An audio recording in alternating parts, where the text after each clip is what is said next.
ಕರುನಾಡ ಕುರುಕ್ಷೇತ್ರದಲ್ಲಿ ನಡೆದ ಮೊದಲ ಹಂತದ ಮತಹಬ್ಬದಲ್ಲಿ ಅಭ್ಯರ್ಥಿಗಳ ಭವಿಷ್ಯ ಇವಿಎಂನಲ್ಲಿ ಭದ್ರವಾಗಿದೆ. 14 ಕ್ಷೇತ್ರದಲ್ಲಿ ನಡೆದ ಮತೋತ್ಸವದಲ್ಲಿ ಭಾಗಿಯಾಗಲು ಜಿಲ್ಲೆಯಲ್ಲಿ ಮತದಾರ ಪ್ರಭುಗಳು ಉತ್ಸಾಹ ತೋರಿದ್ರು. ಆದರೆ ಶಿಕ್ಷಿತರೇ ಅನಿಸಿಕೊಂಡಿರುವ ಬೆಂಗಳೂರಿನ ಜನ ಮತದಾನ ಸರಿಯಾಗಿ ಮಾಡದೆ ನಿರ್ಲಕ್ಷ್ಯ ತೋರಿದ್ದಾರೆ.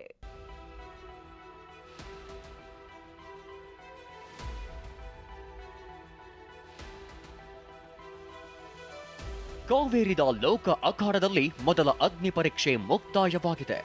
ಅಭ್ಯರ್ಥಿಗಳ ಭವಿಷ್ಯ ಇವಿಎಂನಲ್ಲಿ ಭದ್ರವಾಗಿದೆ. ಮತದಾನ ಮುಗಿಸಿ ಅಭ್ಯರ್ಥಿಗಳು ಹಾಗೂ ನಾಯಕರು ಫುಲ್ ರಿಲ್ಯಾಕ್ಸ್ ಮೂಡ್ನಲ್ಲಿದ್ದಾರೆ.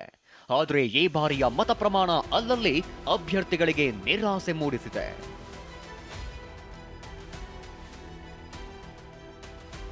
ರಾಜ್ಯದ 14 ಕ್ಷೇತ್ರಗಳಲ್ಲಿ ಭರ್ಜರಿ ಮತದಾನ. ಜಿಲ್ಲೆಯಲ್ಲಿ ಉತ್ಸಾಹ, ಬೆಂಗಳೂರಿಗರ ನಿರಾಸಕ್ತಿ.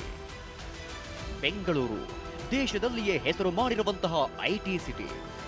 ನಿಮ್ಮ ಉಬ್ಬಿದ ರಕ್ತನಾಳಗಳ ಸಮಸ್ಯೆಗೆ ಎವಿಸ್ ಆಸ್ಪತ್ರೆಯಲ್ಲಿ ಕೇವಲ 30 ನಿಮಿಷದ ಲೇಸರ್ ಚಿಕಿತ್ಸೆಯೊಂದಿಗೆ ಮುಕ್ತಿ ಹೊಂದಬಹುದು. ಹೆಚ್ಚಿನ ವಿವರಗಳಿಗಾಗಿ ಸಂಪರ್ಕಿಸಿ 8088837300. ರಾಜ್ಯ ಸರ್ಕಾರದ ಖಜಾನೆ ತುಂಬಿಸುವ ನಗರಿ, ವಿದ್ಯಾವಂತರೇ ತುಂಬಿರೋ ಸಿಟಿ. ಆದರೆ ಇಂಥ ಬೆಂಗಳೂರಿನಲ್ಲಿ ಈ ಬಾರಿಯೂ ಮತದಾನ ಕಡಿಮೆಯಾಗಿದೆ. ಮನೆ ಬಿಟ್ಟು ಬಾರದವರು, ವೀಕೆಂಡ್ ಅಂತ ಊರು ಖಾಲಿ ಮಾಡಿದವರು ಮತಗಟ್ಟೆಯಿಂದ ದೂರ ಉಳಿದಿದ್ರು.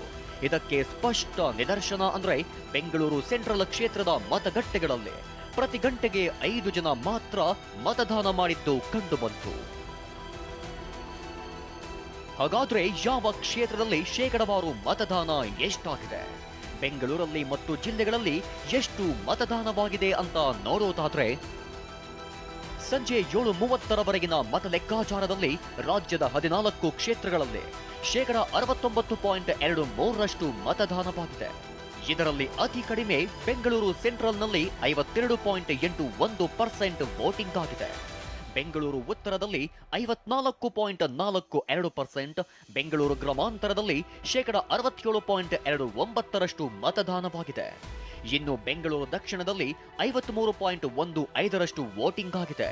ಚಾಮರಾಜನಗರದಲ್ಲಿ 76.59, ಚಿಕ್ಕಬಳ್ಳಾಪುರದಲ್ಲಿ 76.82, ಚಿತ್ರದುರ್ಗದಲ್ಲಿ 73.11, ದಕ್ಷಿಣ ಕನ್ನಡದಲ್ಲಿ 77.43, ಹಾಸನದಲ್ಲಿ 77.51, ಕೋಲಾರದಲ್ಲಿ 78.07ರಷ್ಟು ಮತದಾನವಾಗಿದೆ.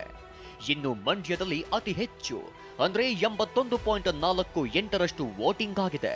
ಮೈಸೂರಲ್ಲಿ 70.45, ತುಮಕೂರಲ್ಲಿ 77.70 ಮತ್ತು ಚಿಕ್ಕಮಗಳೂರಲ್ಲಿ 76.06ರಷ್ಟು ಮತದಾನವಾಗಿದೆ. ಇತರೆ ರಾಜ್ಯಗಳಲ್ಲಿ ಮತದಾನದ ಶೇಕಡವಾರು ನೋಡೋದಾದ್ರೆ ಇನ್ನು ದೇಶಾದ್ಯಂತ ನಡೆದ 2ನೇ ಹಂತದ ಮತದಾನದಲ್ಲಿ ತ್ರಿಪುರಾದಲ್ಲಿ 80.32ರಷ್ಟು ಮತದಾನವಾಗಿದೆ.